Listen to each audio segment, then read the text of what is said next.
What if the words you repeat in silence were more than thoughts? What if they were instructions? What if the universe didn't listen to your desires, but to your self-definition? I am tired. I am broke. I am not enough. Harmless phrases, you might think, but what if every one of them carried the weight of creation? Neville Goddard once said, "The I am is the name of God, not a metaphor, not a poetic exaggeration, but a mystical fact buried in the simplicity of language." Every time you say, "I am," you are invoking the power that shapes galaxies, breathes life into form, and responds not to what you want, but to who you claim to be. And yet, most people use it carelessly, unconsciously, even fearfully. They weaken their I am every morning, tying it to a mood, a lack, a complaint. I am so stressed. I am unlucky. I am not like those who succeed. And without realizing it, they feed their own limitation with the sacred fuel of their inner authority. And this isn't just mystical poetry. Science, yes, science has begun to echo what mystics have always known. Bruce Lipton, one of the pioneers of epigenetics, teaches that our thoughts and words change our biology, that every repeated statement signals our genes, that the body doesn't separate belief from biology. It listens, it adapts, it transforms, based on the message we broadcast. And the message is usually this: I am afraid, I am stuck, I am not enough. But let me ask you this, not from my mind, but from that quiet place in you that remembers truth. What if you could reclaim your I am, not in theory, not in philosophy, but through something real, through simple, strange, sacred habits that turn your words into embodiment, your imagination into identity, and your I am into a magnet of divine manifestation? You see, this isn't about positive thinking. It's about energetic authorship. It's about daily acts that rewire your vibration, not with effort, but with presence, not with pressure, but with precision. Today, we're not going to chase something new. We're going to return to what was never lost. We're going to explore forgotten rituals, practices so simple they're often ignored and yet so powerful they can reconfigure your entire destiny. These are not trends. They are timeless keys, and they begin not with action, but with recognition. Recognition that your I am is not a statement. It is a spiritual signature, a doorway, a law. So slow down for a moment. Let the noise soften. Feel your breath shift as you listen, because today, you're not just watching a video, you're remembering a forgotten truth, that the world outside is shaped by the I am you whisper inside. And if you can change that, you can change everything. Are you ready to reclaim the sacred name within you? Let's begin. It often begins so subtly that you don't notice. A sigh over your morning coffee. A quick glance in the mirror followed by a thought you didn't choose. I am so behind. I am tired. I am overwhelmed. These aren't just feelings passing through, they are declarations. Invisible codes being accepted by your nervous system, absorbed by your subconscious, and echoed back into the field of reality. Every time you say I am, you are sending a signal, not to the sky, not to some faraway force, but to the core of your being. You are shaping the mold that your life will pour itself into, and yet how casually it slips out of your mouth. How easily the sacred name is thrown into sentences rooted in fear, fatigue, or frustration. Neville Goddard did not speak of I am as motivational fluff. He said, I am that which I imagine myself to be, not what you desire to be, not what you pretend to be, but what you accept as your truth. Your I am is the gatekeeper of your world. And the great tragedy is that most people use it to lock themselves out of their own abundance. Because no matter how many vision boards you create, no matter how many books you read, if your habitual self-talk begins with I am unworthy, I am too late, or I am not capable, the universe will obey your vibration, not your hope. This isn't punishment, it's precision. Life mirrors your identity, not your wishes. And your identity is composed of the words you most often link to your sense of self. I am just not lucky. I am bad with money. I am not like them. These phrases may feel like observations, but they are actually unconscious affirmations. And every affirmation is a form of instruction. Your subconscious does not judge or negotiate. It listens. It accepts. It creates. So here's the shift. Not a demand, but an invitation. Begin to observe. Not from fear, but from clarity. Notice when you say I am in a way that shrinks your soul. Notice the moment that you offer your power to a passing mood. And then, gently, rewrite. Don't fight the old. Just stop feeding it. Replace I am tired with I am resting into new strength. Replace I am not enough with I am remembering who I truly am. Not because you want to trick your mind, but because your words are already sculpting your future, and every time you speak, you are sowing. Speak as the one who already is. Even if your voice shakes, even if your world hasn't caught up yet, speak with reverence, speak with intention, because your I am is not a description. It is a decision, and every decision is a seed. There is something sacred about facing your own reflection, not to judge, not to compare, but to remember. The mirror is not just glass, it's a portal, a place where the outer face meets the inner source, and most people never truly look. They see their features, yes, the hair, the skin, the eyes, but they don't see the one behind the eyes.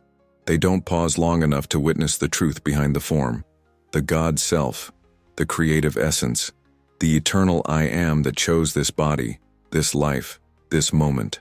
Neville Goddard often spoke of imagination as the face of God in man. But what if the mirror too could become a temple? What if instead of rushing past it each morning you stopped and met your own divinity in silence? Not to fix yourself, not to improve, but to recognize, to reconnect, to remember that the I am is not something you must earn. It is already yours. It's already here. It speaks through you, whether you know it or not. The only difference is whether you use it to declare truth or to reinforce illusion. Most people look in the mirror and speak to their flaws. I am aging. I am not beautiful. I am tired. But this strange, simple habit of looking into your own eyes and declaring your chosen I am can begin to dissolve those false identities, because something shifts when you don't just say it in your head, but speak it aloud to the one who needs to hear it most. You, not the mask you wear in public, not the role you play for approval, but the infinite presence within you that has always been waiting to be addressed. When you stand before the mirror and say, I am abundance, I am peace, I am love, something ancient responds, something that doesn't care how much money is in your account, how your day went, or what others think. It hears you, it knows, and it remembers. You are not your story. You are not your past. You are not even your personality. You are the voice of I am choosing to awaken within a form. So let the mirror become more than a routine. Let it become ritual. Let it be the place where your ego steps aside and your higher self speaks. Let it be the temple where your words meet your reflection, and your reflection begins to reflect a new reality, not because you forced it, but because you finally spoke from the place that creates. Speak not to impress, but to bless. Speak not from who you've been, but from who you truly are. The God self is not far away. It's looking back at you, and it's listening. There is a moment each night when the conscious mind begins to soften, when the world's demands start to fade and the deeper self begins to emerge. It's not loud. It doesn't shout. It whispers. And in that fragile in-between space, just before sleep claims the body, you are closer to creation than you realize. Neville called this gateway the bridge to the subconscious. He taught that the last impression you feed your mind before drifting into sleep is not just a thought, it becomes law. The state in which you fall asleep is the state your subconscious accepts as real, and what the subconscious accepts, it reproduces. But here lies the silent tragedy. Most people fall asleep rehearsing worry. They whisper doubts in their minds, replay problems, imagine conversations that never happened. The body lies still, but the mind repeats old wounds. And without knowing, they enter the sacred realm of subconscious creation, carrying the very vibrations they want to escape. And then they wake up wondering why nothing changes, why manifestations feel blocked, why peace seems distant. But the answer is simple. You are planting weeds in the garden of your becoming and calling it rest. There is a gentler way, a truer way, one that requires no force, just intention, just presence, just a phrase, spoken softly, like a lullaby to your soul. I am already it. I am safe now. I am wealth in motion. Not shouted, not even said with effort, just whispered, felt, released. As you sink into sleep, repeat your chosen I am not as a command but as a surrender, not to demand that life change, but to agree that it already has. Science confirms what mystics have known. In those final moments before sleep, the brain enters theta frequency, a state where the walls between the conscious and subconscious dissolve, where suggestion becomes imprint, where repetition becomes reality. Your cells listen, your field opens. And in that space, a whispered I am carries more power than hours of forced affirmations. So what if you treated this moment like a sacred appointment? Not with doctrine, not with effort, but with reverence. What if your pillow became an altar, and your breath the bridge between worlds? What if, instead of drifting into sleep with the residue of the day, you chose to fall into the vibration of your future self? Whisper it again. Feel it like a soft fire in your chest. I am. Not hoping, not reaching, just being. Let it carry you into the night. Let the silence finish what the words begin. And when morning comes, you won't remember the exact moment you fell asleep, but your reality will begin to remember who you've become. Before we continue, take a breath and notice what's shifting inside you. Sometimes all it takes is one sentence, one practice, to change how you speak to yourself and how life responds in return. If this message is waking something quiet and powerful within you, check the pinned comment. There's something there that will speak directly to the part of you that's ready to remember. There's a secret your body already knows. Movement isn't just mechanical, it's magnetic. Every step you take carries the imprint of the self you believe yourself to be. The way you walk, the way you breathe, the way your eyes meet the world. These are not accidents. They are the echoes of your inner assumption. You move like the identity you have accepted, and that identity becomes your vibration, your field, your gravitational pull. Neville taught that assumption hardens into fact. But assumption is not only a thought, it is a posture, a rhythm, a presence. To assume a new state of being is not to think it once and hope. It is to embody it, to move with it, to let it settle into the very muscles of your existence. And this is why walking can become a ritual of transformation when done with awareness, when done as the one who already is. So imagine this, not as fantasy but as memory remembered. You are walking, not as someone trying to become abundant, but as someone who already is. You're not affirming it with words alone. You're revealing it through your posture, through the ease in your spine, through the rhythm of your steps. You are no longer chasing wealth, love, or health. You are letting your body record the fact that it's already here. Because the nervous system doesn't wait for the bank account to change. It responds to repetition. And every time you walk as the one who has already arrived, your body starts to believe it. And what your body believes, your field emits. And what your field emits, life begins to reflect.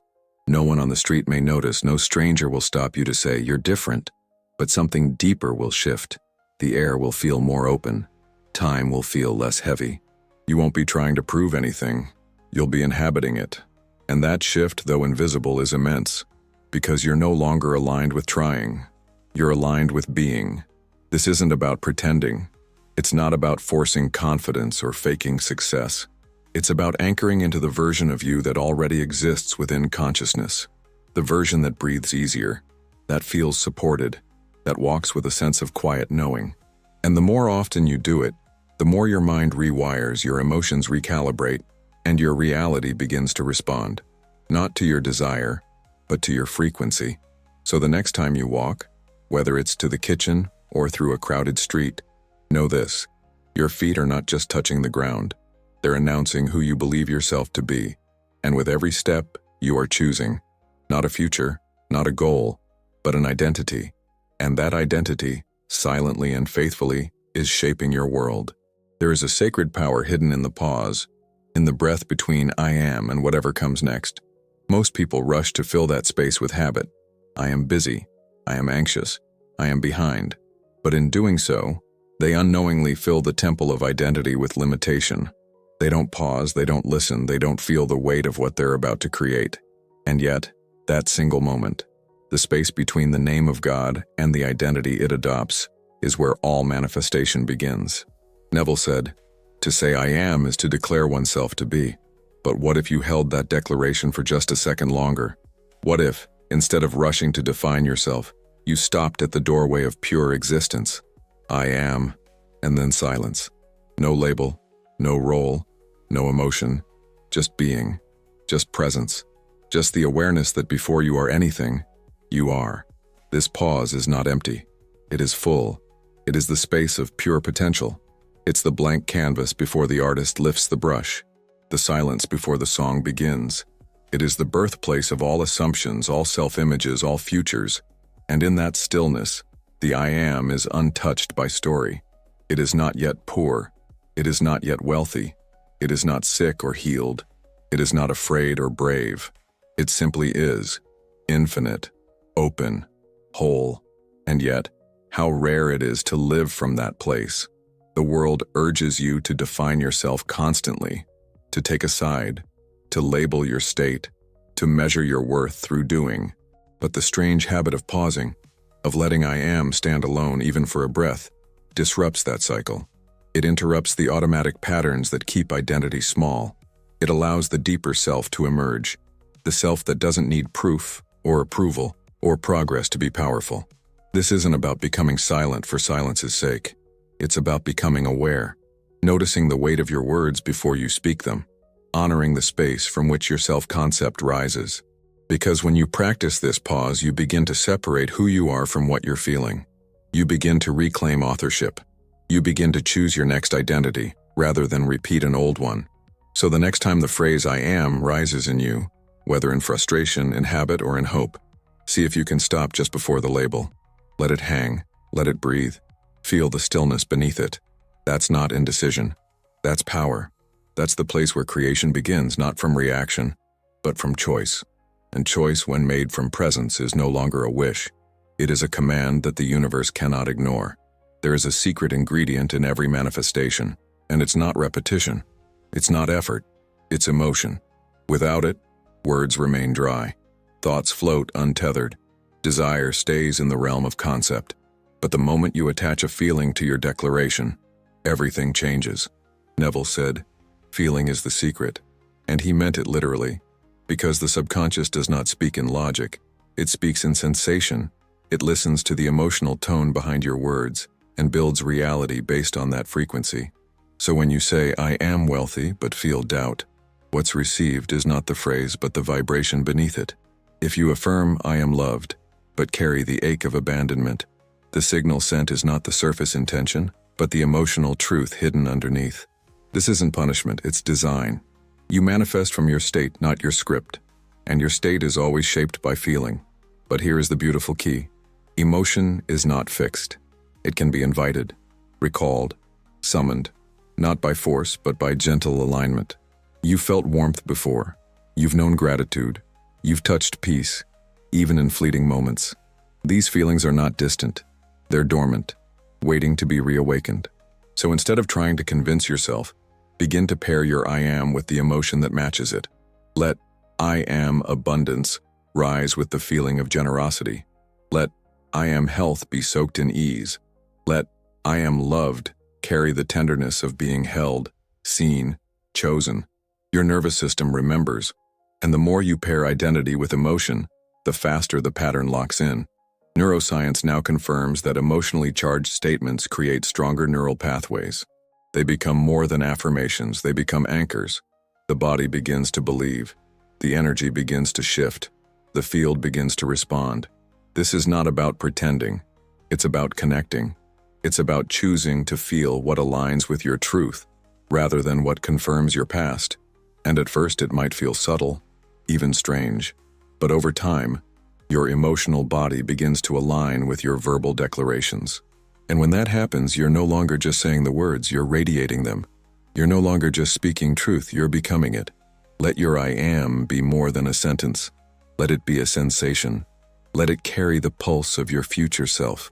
Because when the heart feels what the mind declares, the universe has no choice but to reflect it. Not because you demanded it, but because you've already become it. There is something almost mystical about seeing your own words written on a page. Not typed, not spoken, but inscribed by your own hand. The act of writing does more than record thoughts. It engraves them into your nervous system. It creates a physical trace of your inner world. And yet, most people waste this power by writing their desires in the future tense. I will be successful. I will be free. I will be healed. But the moment you place your identity into the future, you unconsciously affirm its absence in the present. You are declaring delay, not embodiment. You are pushing your desire away, not pulling it into being. Neville taught that assumption is living from the end, not thinking of the end, but from it. To declare I am in present tense is to inhabit the reality now, not someday. And writing it down in this way turns language into evidence. When you keep a notebook filled only with present tense declarations, I am wealthy, I am chosen, I am peace in motion, something begins to shift. The notebook becomes more than paper. It becomes scripture, a personal gospel of your becoming. Each line is a seed, each sentence, a root, and the more you fill it, the more undeniable it becomes to your subconscious. This is who I am. At first, it may feel strange. You might look at the words and feel resistance. The outer world may not yet match the inner claim. But remember, writing is not about reflecting what already exists. It is about anchoring what is real within you until it must manifest outside you. The written I am acts like a command engraved into the structure of your being, and repetition turns that command into a state that reality cannot help but mirror. Science echoes this truth. Neuroscientists have discovered that writing by hand engages the brain differently than speaking or thinking. It wires memory deeper. It encodes identity faster. It creates lasting imprints, which means every time you write I am in present tense, you are literally carving a new pattern into your brain. You're not just declaring, you're designing. So let the page become your altar. Let your handwriting be the ritual. Write not what you hope for, but what you have already accepted in spirit. And over time, those words will no longer feel like aspirations. They will feel like recognition, like remembrance, like truth. And the day will come when you look back at your notebook and realize it was never a practice of becoming. It was always a practice of unveiling who you already are. Breath is the most ancient prayer. It is the rhythm that began before you could speak, before you could think, before you even had a name. It is the first movement of life and the last sound before silence. And hidden within it is a secret doorway back to the truth of I am. Because every inhale is a receiving, every exhale, a release. And when joined with the words I and am, breath transforms from a biological function into a sacred declaration. Imagine this. You inhale, slowly, fully, as if drawing life itself into your chest.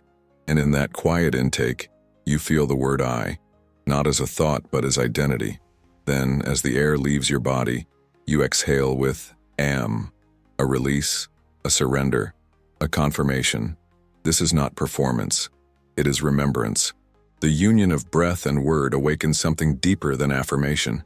It brings the body, the mind, and the soul into alignment. In that moment, you are not saying I am. You are being it. Ancient traditions have long understood the link between breath and consciousness. Mystics, monks, and sages knew that the breath carries vibration, and vibration is creation. Neville spoke of assumption as living in the end. But what if each breath could be that end right now? Each inhale as the gathering of your chosen state, each exhale as the embodiment of it. No future, no delay, only presence, only truth. And something remarkable happens when you join your I am with the breath. Anxiety begins to lose its grip. Doubt loosens. Old patterns for a moment dissolve, because the body is reminded of its true rhythm, not chaos, but coherence. Neuroscience reveals that breath regulates the nervous system, calming survival states and opening creative ones, which means that in 3 conscious breaths, you can shift your vibration from fear to faith, from contraction to expansion, from identity as lack to identity as source. This ritual does not need hours. It needs only sincerity, a pause in the middle of the day, a moment in the midst of doubt, a breath that carries your truest declaration. And over time, those breaths accumulate, layering truth upon truth, until your very physiology carries the imprint of your chosen I am. The body begins to remember, the cells begin to align, the field begins to answer. So let every breath become more than survival. Let it become a declaration, a returning, a reunion. With each inhale, I. With each exhale, AM. Until the rhythm of life itself becomes your affirmation. Until every breath reminds you of the name that was always yours. We live in a world addicted to signs. Notifications, likes, numbers, compliments. Tiny sparks of recognition that promise fulfillment, but fade almost as quickly as they arrive. Every scroll, every refresh, every glance at the phone trains the brain to look outward for proof of worth. And each time you depend on that external hit of dopamine, you weaken the sacred core of your I am.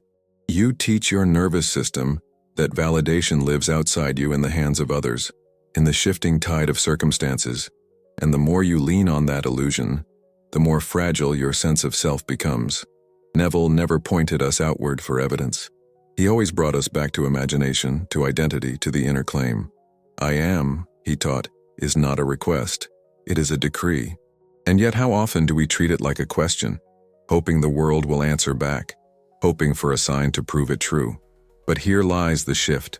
When you anchor your dopamine response, the brain's pleasure chemistry, not to external reactions, but to your own inner declarations, you free yourself. You stop living like a beggar of approval and begin living as a king of identity. You no longer need the world to echo back to you before you can feel secure. You become the echo itself. This is where the strange habit comes in, choosing to declare your I am before you reach for validation, before the phone, before the email, before the glance at numbers. Instead of waiting for something outside to trigger a feeling of being enough, you create it first. You say, I am favored. I am chosen. I am abundance in motion. And in that moment, your dopamine doesn't come from reaction. It comes from creation. Your chemistry begins to respond to your own authority. And that rewires the brain. That restores the throne of your identity back to its rightful place. Science supports this. Studies show that self-generated affirmations and declarations create longer-lasting dopamine responses than external rewards, which means that when you speak your truth before the world gives you proof, you are literally training your brain to be satisfied in the state of being itself. You're no longer a servant of outcomes, you're a sovereign of vibration. And as this becomes habit, a quiet confidence begins to grow. You find yourself less shaken by silence, less desperate for recognition, less dependent on outcomes to feel real, because you are no longer waiting for the mirror of the world to show you who you are. You are declaring it. You are embodying it. And reality, sooner or later, has no choice but to fall in line. Not because it validated you, but because you validated yourself first. There was once someone who always said, I am unlucky. Not as a dramatic cry, but as a quiet conclusion drawn from years of setbacks, missed chances, and silent disappointments. It became her default, a phrase slipped into conversation like a nervous laugh. I'm just not one of those people. She didn't realize that every time she said it, she was not just describing her life, she was casting a spell upon it. Her I am had been hijacked by memory, by fear, by patterns she never questioned. And so life reflected back her own belief, not to punish her, but to prove her right. But one day something cracked, not through a miracle, not through a dramatic shift, but through a sentence that she overheard while listening to a teaching. Your words are the law of your being. She paused, and for the first time she listened to herself, not to her desires, but to her identity, not to what she wanted, but to what she was actually claiming every day without knowing. That's when she began to change. Not her actions, but her declarations. She didn't force positivity. She didn't fake happiness. She simply stopped saying, I am unlucky. And slowly, she replaced it. First with neutrality, I am open. Then with strength, I am favored. At first it felt foreign, like borrowing someone else's clothing. But with each repetition, the fit grew more natural. Her posture shifted. Her tone softened. Her choices became bolder. And without realizing it, her outer world began to echo the new signal. An unexpected call, a chance opportunity, a new sense of timing. But more than the events, it was her relationship to herself that changed. She was no longer narrating life from a wound. She was narrating it from worth. Her I am had become her compass, her foundation, her quiet engine. And the life that once seemed closed to her began to open. Not because she chased it, but because she stopped pushing it away with her own words. This story isn't unique. It's not even rare. It's simply often unseen. Most people change not through grand awakenings, but through subtle shifts. The decision to stop rehearsing limitation, the courage to speak as the one who already is, the willingness to feel discomfort and still choose a new identity. These are the moments where destiny begins, not with force, but with focus. Not with striving, but with saying, I am different now. And so the strange rituals, the mirror, the breath, the notebook, the whispers before sleep, they may seem small, they may seem odd, but they are the tools of identity reconstruction. They are the quiet revolutions that turn the tide of your becoming, not by changing the world, but by changing the one who names themselves within it. Because when your I am becomes strong, the world must respond in kind. It cannot ignore the vibration of someone who knows who they are.